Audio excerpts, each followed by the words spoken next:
नमस्कार, DV news में आपका स्वागत है।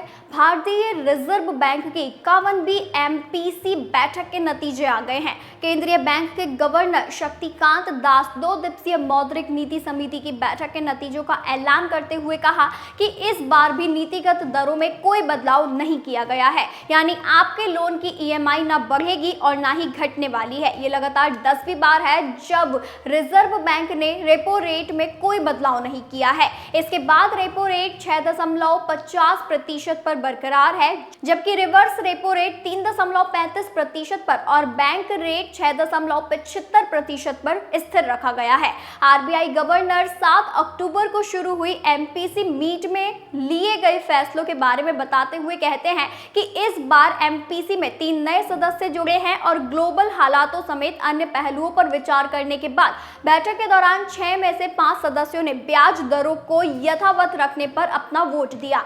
इसके साथ ही आरबीआई गवर्नर ने कहा कि पॉलिसी का रुख विड्रॉल ऑफ एकोमोडेशन से चेंज करते हुए अब न्यूट्रल कर दिया गया है। उन्होंने कहा कि वैश्विक स्तर पर बने उतार चढ़ाव भरे हालातों के बावजूद देश में महंगाई को काबू में रखने में हम कामयाब रहे हैं और इसके साथ ही इकोनॉमिक ग्रोथ को भी गति मिली है। आरबीआई की एमपीसी की बैठक हर 2 महीने में होती है और इसमें शामिल reserve bank governor Shaktikanta Das समेत 6 सदस्य महंगाई समेत अन्य मुद्दों और बदलावों पर चर्चा करते हैं। यहाँ ये भी बता दें कि रेपो रेट का सीधा कनेक्शन बैंक लोन लेने वाले ग्राहकों से होता है। इसमें कम होने से लोन की ईएमआई घट जाती है और इसमें इजाफा होने से ये बढ़ जाती है। दरअसल रेपो रेट वह दर है जिस पर किसी देश का केंद्रीय बैंक धन किसी भी कमी की स्थिति में वाणिज्यिक बैंकों को पैसा उधार देता है। रेपो रेट का उपयोग मौद्रिक अधिकारियों द्वारा इन्फ्लेशन को नियंत्रित करने के लिए किया जाता है। रेपो रेट फिलहाल 6.5% पर बना हुआ है।